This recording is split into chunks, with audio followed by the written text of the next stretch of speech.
Hello साथियों, स्वागत है आपका अपने इस यूट्यूब चैनल सत्यमेव शिक्षा सारथी में। साथियों, आज हम करेंगे विभाज्यता के नियम से रिलेटेड कुछ इम्पोर्टेंट क्वेश्चन। क्योंकि रूल तो मैंने आपको कल ही सारे इम्पोर्टेंट पढ़ा दिए थे। अब उनके क्वेश्चन ही बचते हैं, ठीक है। और जो बच्चा कल की वीडियो देखे बिना ये वाली वीडियो देख रहा है, मेरी उनसे विनती है कि प्लीज़ वो कल वाली वीडियो देखकर ही ये वाली वीडियो देखे, वरना ज़्यादा कुछ समझ में नहीं आएगा उनके, ठीक है।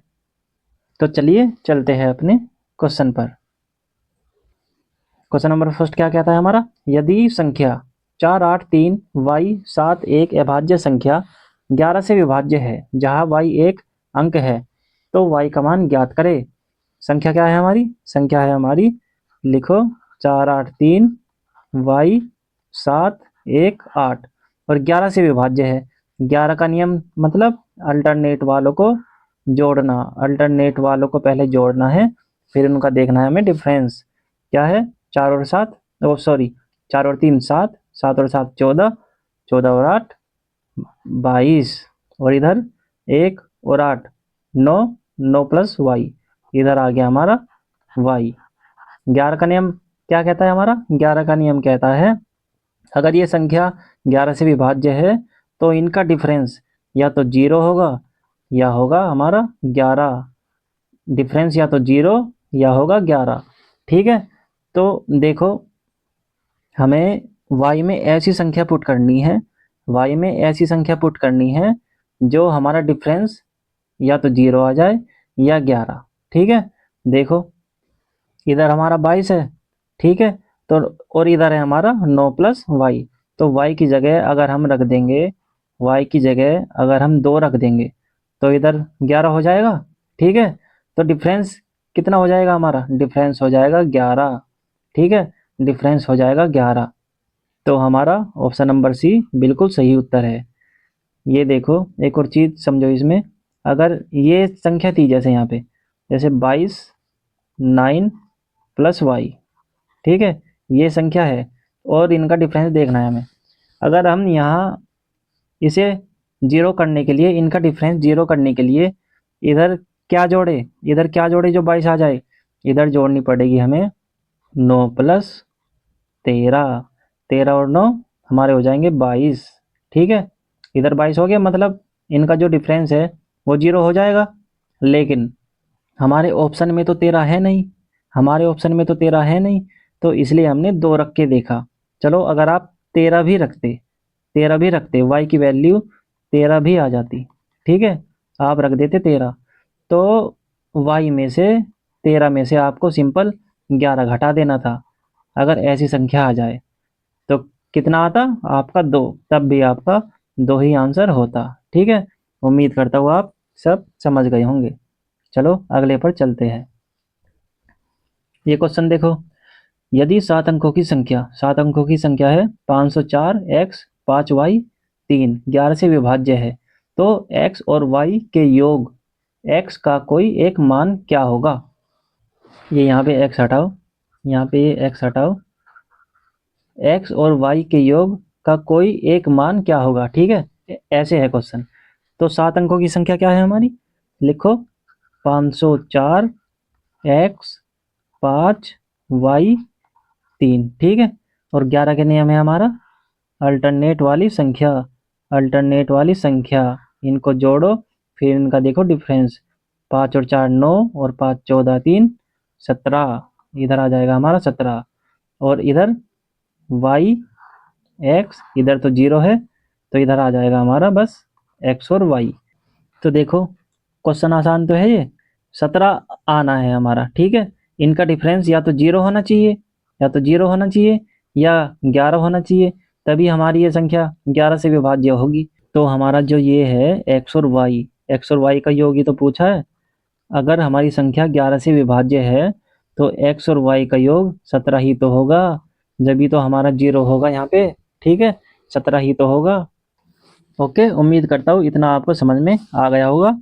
और एक और चीज़ देखो, आपको एक चीज़ कंफ्यूज कर रही होगी कि यहाँ पे तो डिफरेंस इसका 0 मान लिया, ठीक है, लेकिन हम 11 भी तो मान सकते थे, हमने 11 क्यों नहीं माना। देखो, जैसे इधर 17 है और इधर है हमारा 11 प्लस वाई। ओके, अगर हम यहाँ पे इसका डिफरेंस 11 मानते, ठीक है, अगर हम इसका डिफरेंस, इन दोनों का डिफरेंस 11 मानते, तो यहाँ पे क्या संख्या आती, इन दोनों का योग आ जाता 3, 3 6, 3 3 6 आ जाता, यहाँ पे 6 आता, 17 में से 6 जाएंगे जब ही तो डिफरेंस आएगा 11। लेकिन ऑप्शन में 6 तो नहीं है ना, ऑप्शन में 6 नहीं है, तो इसलिए हमने जीरो डिफरेंस माना, 11 से विभाजित करने के लिए जीरो डिफरेंस माना, और इसी के अकॉर्डिंग हमारा x प्लस वाई का योग कितना आ जाएगा, ऑप्शन नंबर सी 17। ओके, उम्मीद करता हूँ सभी साथियों को समझ आ गया होगा। चलो आगे आगे चलते हैं, सॉरी। देखो अब आओ यहाँ पे, कुछ स्पेशल केस होते हैं, ठीक है, स्पेशल केस कुछ महत्वपूर्ण स्थिति रहती है, उन्हें भी समझो। देखो सारे नियम तो पढ़ लिया आपने, अब रह रहा है आपके ये दो दो रह रहे हैं आपके, ठीक है। तो देखो 3 11 और 7, 3 7 और 11 से विभाजित संख्या, 3 7 और 11 से विभाजित संख्या, और इधर है 7 11 और 13 से विभाजित संख्या। एक साथ जब कोई संख्या इन तीनों से विभाजित होगी, ये कह रहा है ये, ठीक है। एक साथ मतलब 7 गुना 11 गुना 13, ठीक है। जब इनका गुणज होएगी, जब इनकी गुणा होएगी, तो ये क्या आ जाएगा 1001। तो अगर कोई संख्या इनसे विभाजित है, इन तीनों संख्या से एक साथ विभाजित है, तो उनका एक फॉर्मेट रहता है। देखो इनकी गुणा करके ये आ जाएगा, उनका एक फॉर्मेट रहता है, आपको दूर से ही दिख जाएगी संख्या, उनका एक फॉर्मेट रहता है। फॉर्मेट क्या, संख्या होगी ए बी सी और ए बी सी, मतलब 3 3 अंक उनके रिपीट होते रहेंगे, तो वही संख्या आप दूर से पहचानोगे कि हाँ ये 7 11 और 13 से विभाजित है, मतलब कि 1001 से विभाजित है, 1001 से विभाजित, ठीक है। या तो इनसे पूछे सवाल में, या ये भी आ सकता है 1001 से विभाजित संख्या बताओ। तो यहाँ पे कोई संख्या होगी, मान लो ऐसे है कोई संख्या 1 2 3 1 2 3, ऐसा उस संख्या का स्ट्रक्चर होगा, ठीक है। तो आप ऐसी संख्या को देखते ही समझ जाना कि संख्या जो है 1001 से विभाजित है, मतलब कि 7 11 और 13 से विभाजित है, ठीक है। जैसे यहाँ पे कोई संख्या है, ऐसा स्ट्रक्चर होगा उनका 2 3 4 2 3 4, ठीक है। ये अंक उनके रिपीटेड होंगे, ठीक है। अब बोलने लगे अगर संख्या ऐसी आ गई 10 100 0, ठीक है, अगर संख्या ऐसी आ गई तो ये भी तो वही फॉर्मेट है, ठीक है, ये डबल जीरो ही तो लग गया, ए बी सी और यहाँ भी ए बी सी, तो मतलब वो संख्या 1001 से डिवाइड होगी, ठीक है। आपको इतना याद रखना है। देखो इसका कोई एग्जाम्पल लो, जैसे है कोई संख्या यहाँ पे लिख लो, एग्जाम्पल लिखो यहाँ पे, जैसे कि 4x 8 y 3 z, ठीक है। और आपसे पूछने लगा कि ये संख्या है और ये 1001 से विभाजित है, ठीक है। और आपको देखना है कि अगर ये 1001 से विभाजित है तो इसका फॉर्मेट कैसा होगा, ए बी सी और ए बी सी वाला होगा। अगर ऐसा फॉर्मेट है तो x की जगह क्या है 3, जो इन 3 जगह होगा वही तो इन 3 जगह होगा, ठीक है। तो 4x 8 वही फॉर्मेट यहाँ होगा, ठीक है। x की जगह क्या आएगा हमारा 3, y की जगह आएगा हमारा ये रहा 4, और z की जगह आएगा हमारा 8। ऐसे आप वैल्यू उनकी निकाल दोगे, ठीक है। उम्मीद करता हूँ ये कॉन्सेप्ट आपके समझ आ गया होगा, ठीक है। अब इधर चलते हैं, देखो 3 7 और 11 से विभाजित संख्या, मतलब कि 3 इंटू में 7 इंटू में 11 इजिकल टू 231, ठीक है, 231। कोई संख्या अगर इनसे विभाजित है, और अगर क्वेश्चन में या तो ये देगा 3 7 और 11 से विभाजित देगा, या देगा 231 से विभाजित, ठीक है। लेकिन इस सिचुएशन का कोई फॉर्मेट नहीं रहता बच्चों, लेकिन उसका भी तरीका बताऊंगा मैं आपको, आगे कोई क्वेश्चन आएगा तब बताऊंगा, ठीक है। अभी ये समझो, ठीक है। चलो चलते हैं क्वेश्चन पे।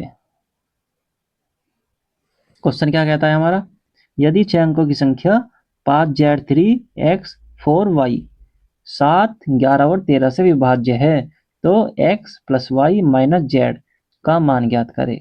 ठीक है, कर दो जी। देखो संख्या लिखो यहाँ पे 5z3 x4y।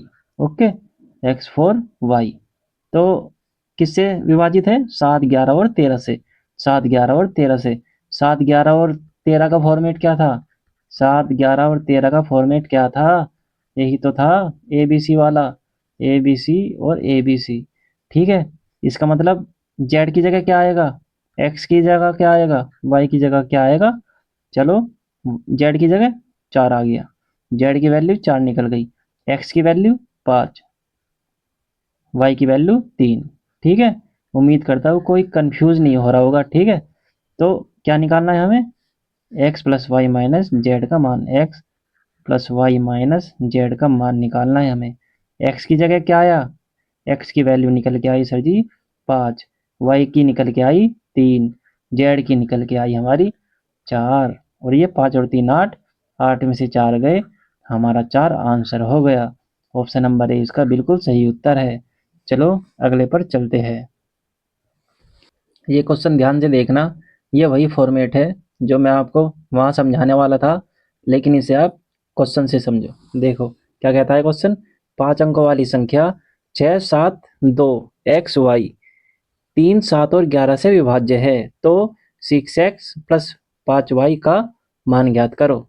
मतलब कि 3, 7 और 11, 3, 7 और 11 का मतलब क्या है? 3, 7 और 11 का मतलब है 3 गुना 7 गुना 11, मतलब संख्या 231 से विभाजित होगी। ठीक है, और संख्या क्या है हमारी? 672x y, ये है हमारी संख्या। अब देखो इसे सोल्व करने के लिए जो हमारा 7, 11 और 13 वाली थी कंडीशन, उसका तो एक फॉर्मेट रहता है, उसका तो सिंपल है निकालना। लेकिन ये देखो इसका सोल्व करने का तरीका क्या होता है। आपको कुछ नहीं करना इसमें, सबसे पहले वैल्यू रखनी है इसमें मैक्सिमम, हमें इसमें मैक्सिमम वैल्यू रख के देखनी है। ठीक है, मैक्सिमम वैल्यू क्या रख सकते हैं हम इसकी? मैक्सिमम तो 9 ही रखेंगे ना, एक ही अंक की तो है, एक अंक की मैक्सिमम वैल्यू 9, और इधर भी हम 9 रख के देखेंगे। ठीक है, और आपको कुछ नहीं करना, 231 से इसे भाग दे देना है सीधा, 231 से भाग दे देना है सीधा। तो चलो भाग देते हैं, 231 दूनी 462, 231 दूनी 462, 0 1 और यहाँ पे बचा 2, और ऊपर से 9 ले लिया। ठीक है, 231 निम्मा, 231 निम्मा हो जाएगा हमारा 2079, 2079। और ये कितना बचा यहाँ पे? 9 में से 9 गया 0, 10 में से 7 गया, सॉरी, हाँ सही तो कह रहा हूँ, क्या सॉरी, 10 में से 7 गया 3, यहाँ पे बचा 30, और एक और हम यहाँ से 9 उतार लेंगे। ठीक है, उतार लिया, 231 से कम, 231 से कम, 231। अब देखो 9 में से 1 गया 8, और इधर बचे हमारे 7, शेष क्या आया हमारा? शेष आया हमारा 78, 78 शेष आया हमारा। अब क्या करना है सर जी? अब हमें कुछ नहीं करना, अब हमें कुछ नहीं करना, ये संख्या थी ना जो हमारी, संख्या थी जो हमारी 7, वो सॉरी 67299, ये जो शेष बचा है ना हमारा, इस शेष को इसमें से घटा देना है, इसमें से घटा देना है सीधा सीधा। कितना आया हमारा? ये आ गया हमारा 6000, सॉरी 67,221, 67221, ये हमारा आया। तो ये वैल्यू किसकी निकल गई? ये वैल्यू निकल गई हमारी वाई एक्स की, और ये वैल्यू निकल गई हमारी वाई की। मतलब कि x is equal to 2, y is equal to 1। आप यहाँ पे कंफ्यूज हो रहे होगे, मुझे पता है कि यहाँ पे शेष को माइनस क्यों करा। देखो एक चीज़ समझाता हूँ आपको। कोई संख्या है 65, कोई संख्या है 65, यहाँ पे 9 है, 9 सत्ते 63, यहाँ पे बचा 2, 2 शेष बचा ना यहाँ पे। और अगर ये संख्या पूरी की पूरी डिवाइड होती 9 से, तो हमें क्या माइनस करने की ज़रूरत है इसमें से? 65 में से हमें 2 ही तो माइनस करने की ज़रूरत है, तो ही तो हमारी 9 से पूरी पूरी विभाजित होगी। ठीक है, यहाँ पे 63, यहाँ पे 2 माइनस करना पड़ेगा। तो इसीलिए जो मैं ये शेष घटा रहा हूँ ना इसमें से, जो इस संख्या में से मैं ये शेष घटा रहा हूँ 78, 78 घटाने का मतलब है जो ये संख्या हमारी बच के आई ना, ये हमारी पूरी की पूरी 31 से विभाजित है, हमारी 231 से विभाजित है।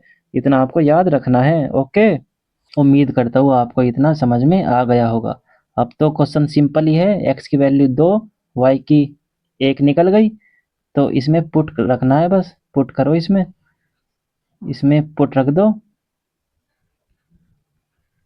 यहाँ 5 गुणा 1 कितना आया, आया हमारा 6 दूनी 12, 5 एकम 5 और 12 और 5 17, 17 कहाँ है, 17 है हमारा डी। ठीक है, ओके, चलो हम आगे चलते हैं। इसमें है हमारा क्वेश्चन, एक संख्या 111, 111, ये पूरी एक संख्या है, 111, 111 नहीं है ये पूरी एक संख्या है। एक संख्या 111, 111, 111, 111 किससे विभाजित है, यहाँ पे लिखो 111, 111, 111 और 111। तो ये पता करने के लिए हमें जाना है सबसे पहले ऑप्शन पे, सबसे पहले जाना है हमें ऑप्शन पे बच्चों। देखो ऑप्शन क्या है, देखो लास्ट में एक है, लास्ट में एक है, इसका मतलब दो ऑप्शन तो हमारे डायरेक्टली हट जाएंगे, ना ये हो सकता ना ये हो सकता। क्यों नहीं हो सकता, क्योंकि इन दोनों में 5 है, इन दोनों में 5 है, मतलब 5 से कौन सी संख्या विभाजित होती है, या तो किसी संख्या के अंत में 0 हो या हो 5, वही संख्या 5 से डिविजिबल रहती है। ठीक है, अब ये दो ऑप्शन तो हट गए, अब बचे हमारे सिर्फ दो, अब बचे हमारे दो। ठीक है, और 11 दोनों में है, 11 दोनों में है, मतलब 11 से तो विभाजित होगी ये। ठीक है, अब देखना है हमें 9 और 3, 9 और 3 में देखना है, और इनका नियम क्या कहता है, अंकों का योग, अंकों का योग अगर इनसे विभाजित हो जाए तो ही संख्या 3 और 9 से विभाजित होगी। और 3 और 9 का जो डिफरेंस है मैंने आपको बता ही रखा है। देखो 1 2 3 4 5 6 7 8 9 10 11 12, यहाँ आ गया 12। अब ये बताओ ये संख्या 9 से डिविजिबल है, आप कहोगे सर जी नहीं। तो ये 3 से डिविजिबल है, आप कहोगे हाँ ये 3 से डिविजिबल है। तो ऑप्शन डी हमारा बिल्कुल सही उत्तर हो जाएगा। ठीक है, चलो आगे चलते हैं। देखो कुछ महत्वपूर्ण भाज्य संख्याओं की विभाज्यता, भाज्य संख्याओं की विभाज्यता। ठीक है, ये नियम नहीं कराए थे, लेकिन ये कहीं कहीं क्वेश्चन आ जाता है इनमें से, और इनमें से भी ये जो है 1 2 3, इनकी तो आपको प्रैक्टिस करके जानी है। ठीक है, ये इंपॉर्टेंट रहेंगे। फिर भी देखो शुरू से देखते हैं, अगर कोई संख्या 6 से विभाजित है तो उसे कैसे चेक करेंगे हम, उसे चेक करेंगे अगर कोई संख्या 6 से विभाजित है तो उस पे 3 का नियम अप्लाई करके देखेंगे, फिर करेंगे हम 2 का। ठीक है, तो ये हम 6 से डिविजिबल वाली संख्या चेक हो जाएगी। ठीक है, और 12 की कैसे करेंगे चेक, 12 की करेंगे 3 और 4 से, 3 और 4 से।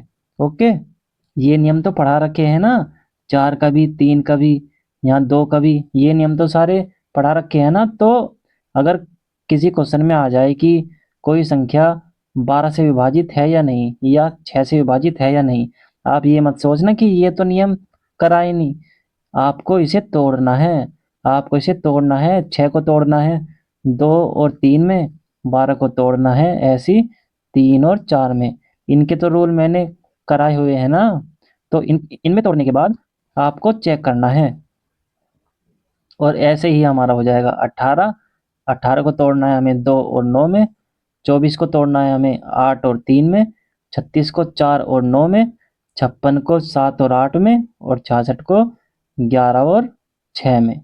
ठीक है, और फिर आता है हमारा 72, 72 को 8 और 9 में, 8 का भी नियम पढ़ा रखा है मैंने और 9 का भी नियम पढ़ा रखा है आपको। ठीक है, और अब आता है हमारा 88, 8 का भी पढ़ा रखा है 11, 99 में 9 और 11। ठीक है, उम्मीद करता हूँ आपको इतना समझ आ गया होगा कि अगर इन संख्या में से बड़ी बड़ी संख्या में से आ गया तो आपको क्या करना है। 6 से डिविजिबल आ गया, 12 से, 18 से, 24, 36, 56, 66, 72, 88, 89, सॉरी 99, तो आपको क्या करना है। ठीक है, चलो अब क्वेश्चन पर चलते हैं। क्वेश्चन क्या कहता है हमारा, कौन सी संख्या 6 से डिविजिबल है। ठीक है, यहाँ पे लिख लो, यहाँ पे विभाज्य, कौन सी संख्या 6 से विभाज्य है। हिंदी वालों को दिक्कत नहीं आनी चाहिए, ठीक है। दिक्कत तो इंग्लिश वालों को भी नहीं आने दूंगा, ठीक है, टेंशन मत लेना। ओके, कौन सी संख्या 6 से विभाज्य है, मतलब डिविजिबल है। चलो, 6 का मतलब, 6 का मतलब अभी बताया है ना मैंने, 2 में तोड़ना है और 3 में, इन दोनों की चेक करनी है आपको, ठीक है। और आपको साफ साफ दिख रहा है 2, 2 से भी चेक करना है। 2 का मतलब है आखिरी संख्या सम होनी चाहिए, तभी वो संख्या 2 से विभाजित होगी। तो ये 2 ऑप्शन तो कट ही गए, ये 2 ऑप्शन तो कट ही गए। तो अब आपको करनी है 3 से चेक, ठीक है। अब आपको करनी है 3 से चेक। 3 का नियम क्या है, 3 का नियम कहता है हमारा, अंकों का योग, अंकों का योग 3 से विभाजित हो। करो, 7 और 2 9, 9 और 3 12, 4 16, 16 और 5 21, 21 और 8 29। क्या ये 3 से विभाजित है, क्या ये 3 से विभाजित है। आप कहोगे सर जी नहीं, तो ये हमारा आंसर नहीं है। हमारा आंसर ये होएगा, 3 ऑप्शन तो हमने एलिमिनेट कर दिए, तो हमारा ऑप्शन यही ठीक होगा। यकीन नहीं होता चेक करके इसे भी देख लो। 4 और 1 5 और 2 7 और 3 10, 10 और 11 21, 21 3 से डिविजिबल है, 3 सत्ते 21। उम्मीद करता हूँ आपको ये समझ आ गया होगा। चलो आगे चलते हैं। ये क्वेश्चन क्या कहता है हमारा, एक 9 अंकों की संख्या 8 9 5 6 3 x 8 7 y 72 से विभाज्य है, तो इसे पूरा रूट लगाओ। ये पूरा रूट है यहाँ पे, रुको अभी पैर नहीं चल रहा, यहाँ पे रूट लगाओ। तो रूट 7x माइनस 3y का मान क्या होगा, ठीक है। चलो निकाल दो। 72 का रूल क्या बताया था मैंने आपको, 72 का मतलब 8 और 9 से डिविजिबल, 9 से विभाजित, ठीक है। संख्या लिखो यहाँ पे, 8 9 5 6 3 x 8 7 और y, ठीक है। 8 का नियम क्या कहता है हमारा, 8 का नियम कहता है कि आखिरी के 3 अक्षर, आखिरी के 3 अक्षर अगर 8 से विभाजित है तो वो 8 से विभाजित होगी। तो सबसे पहले हमें 8 से ही चेक करना है, जिससे हमारी y की वैल्यू निकल जाएगी, ठीक है। यहाँ पे आओ, 8 7 और y, ये बताओ, ये 8 से डिवाइड दे रहे हैं हम, जब हम इसे काटेंगे, ठीक है। यहाँ पे 8 एकम 8 और यहाँ 7 है, यहाँ 7 है बीच में, 8 7 y है। तो ऐसी कौन सी संख्या रखे y के जगह जो ये संख्या 8 से पूरी पूरी विभाजित हो जाए, ठीक है। एक रख के देखो, यहाँ यहाँ हो जाएगा 71, 71 तो 8 से विभाजित नहीं होता। तो अब रख के देखोगे 2, आप कहोगे ये तो विभाजित हो जाएगा, तो y की वैल्यू निकल के यहाँ आ जाएगी, यहाँ पे 2, y की वैल्यू निकल के आ जाएगी 2, मतलब कि 8 एकम 8, जीरो का जीरो आ जाएगा, 8 निम 72, ठीक है।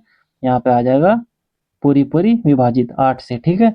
तो y की वैल्यू निकल के आ गई हमारी 2, ठीक है। अब चलते हैं आगे। अब संख्या क्या बन गई हमारी, अब संख्या बन गई 8 9 5 6 3 x 8 7, y की वैल्यू 2 निकली हमारी। अब करना है हमें इसे 9 से चेक, अब करना है हमें इसे 9 से चेक। 9 का नियम क्या कहता है, अंकों का योग, अंकों का योग 9 से विभाजित होगा, तभी ये संख्या 9 से विभाजित है। तो करो इनका जोड़, 8 और 9, 8 और 9 17, 17 और 5 22 और 6 28 और 3 31, 31 और 8 39, 39 और 7 46, 46 और 2 सर जी 48, यहाँ पे आ गया 48 प्लस एक्स, ये नहीं जोड़ा ना, इसकी तो वैल्यू निकालनी है, यहाँ पे आ गया हमारा एक्स। अब एक चीज बताओ, ऐसी कौन सी संख्या है, ठीक है, 48 के बाद वाली ऐसी कौन सी संख्या है जो 9 से विभाजित है, जो 9 से विभाजित है। आप कहोगे 48 के बाद 9 पंजे 45, 9 चिंग 54 आएगा सर जी, 54 है ऐसी संख्या। तो 54 करने के लिए 48 में क्या जोड़ा जाए जो 54 हो जाए। आप कहोगे सर जी 6 जोड़ दो, तो संख्या बन गई 54, और 54 9 से डिविजिबल है। तो यहाँ पे x की वैल्यू आ गई हमारी 6, y की आ गई हमारी 2, ये 2 तो आ गई, ठीक है। अब आगे क्या पूछ रहा है क्वेश्चन में, रूट 7x माइनस 3y का मान क्या होगा। अब इसका तो निकालना सिंपल हो गया, अब संख्या पुट ही तो करनी है। चलो रख दो पुट, पुट करो संख्या को। 7x माइनस 3y, 7 इंटू में 6 की जगह क्या है, x की जगह 6 सॉरी 3, y की जगह 2, और यहाँ पे आया हमारा 7 छिंग 42, 3 दूनी 6, 3 दूनी 6, 42 में 6 गई 36, 36 का अंडर रूट से निकालेंगे क्या बचेगा, ये बचेगा हमारा 6। ठीक है, ऐसे ही तो आएगा ना, 6 इंटू में 6, जब ये 2 हो जाएगी, इनमें से एक बाहर आता है तो हमारी 6 आ जाएगी। तो ऑप्शन नंबर सी हमारा बिल्कुल सही उत्तर है। ओके, उम्मीद करता हूँ आपको ये क्वेश्चन भी समझ आ गया होगा सही से। तो बच्चों ये था हमारी क्लास का आखिरी क्वेश्चन। उम्मीद करता हूँ आपको ये सारे क्वेश्चन समझ में आए होंगे। और जो भी बच्चा यूपी पुलिस की तैयारी कर रहा है, प्लीज़ उसे भी मेरी वीडियो सेंड करें ताकि उसकी भी हेल्प हो सके, क्योंकि मैं यूपी पुलिस का कंप्लीट मैथ कराने वाला हूँ। दोस्तों अगर आपको ये वीडियो अच्छी लगी तो वीडियो को लाइक, शेयर एंड चैनल को सब्सक्राइब करना न भूलें। अब मैं आपसे विदा लेना चाहूँगा। जय हिंद, जय भारत, धन्यवाद।